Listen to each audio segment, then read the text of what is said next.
The title Holy Roman Emperor evokes images of Charlemagne, but by the early 10th century, his vast Carolingian empire had shattered into a collection of warring duchies. The title of emperor was vacant, and the papacy in Rome was a prize fought over by corrupt Roman nobles. It was into this chaos that Otto I, later known as Otto the Great, was born.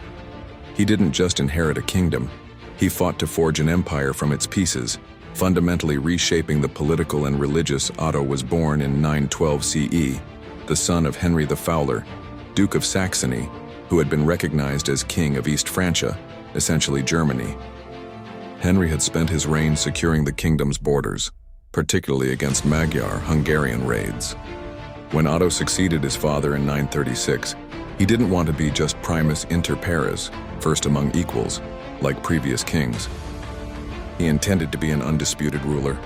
His coronation at Aachen, Charlemagne's capital, was a deliberate statement of his ambition. His early reign was defined by a brutal series of rebellions led by his own family and the powerful dukes of the realm. Rebellious dukes, the dukes of Bavaria, Franconia, Swabia, and Lotharingia, Lorraine, saw the strong central authority of the Saxon king as a threat to their own power. Family betrayal. Most painfully, his own younger brother Henry, and later his son Ludolf, led revolts against him, often allied with the dukes. Otto crushed these rebellions with relentless military campaigns. Instead of simply destroying the rebellious duchies, he implemented a brilliant strategy. He replaced the rebellious dukes with his own family members and loyal allies. This began the Ottonian system of government, relying on a network of familial and ecclesiastical loyalty to control the vast territory. While Otto was preoccupied with internal strife, the Magyars, a constant menace from the east, saw an opportunity. They launched a massive raid deep into Germany, even laying siege to Augsburg. Otto gathered a huge army, not just of his own Saxons, but of all the German tribes, Bavarians, Franks, and Swabians. For the first time, they were fighting not for a local duke, but for the King of Germany. At the Battle of Lechfeld in August 955, Otto's disciplined heavy cavalry annihilated the fast-moving Magyar horsemen. The significance of Lechfeld cannot be overstated. With Germany secure, Otto could look south to the source of imperial legitimacy, Italy and the papacy. Italy was in a state of anarchy. The papacy had become a political toy for the powerful Roman aristocratic families, particularly the Tusculani and Crescenti families, who appointed popes from among their own members, so-called puppet popes.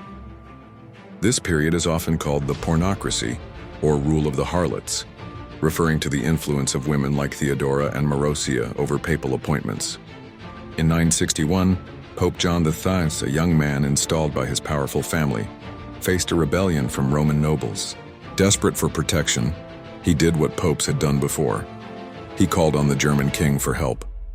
In exchange, he offered the ultimate prize, the imperial crown. On February 2, 962, in a ceremony at St. Peter's Basilica in Rome, Pope John X crowned Otto I as Emperor of the Romans. This was the official birth of what would later be called the Holy Roman Empire, but Otto didn't see it as a new creation. He saw it as a translatio imperii, the transfer of the Roman Empire from the Franks, Charlemagne, to the Germans, himself.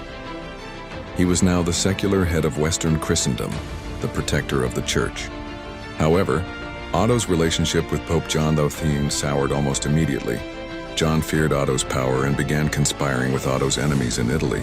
Otto, demonstrating his new authority over the Church, convened a synod, church council in Rome.